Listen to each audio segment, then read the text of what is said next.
So this is the new Nissan dash cam.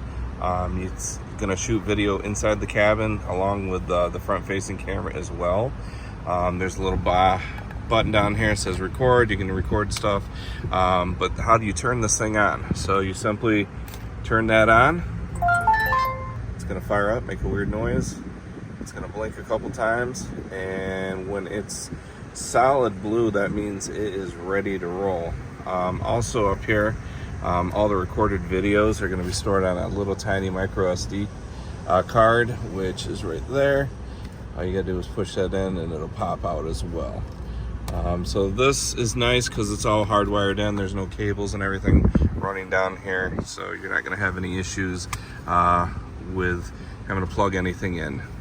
But the way this works is it's simply as long as you're driving or you hit record, it's going to record for you and save those files for you.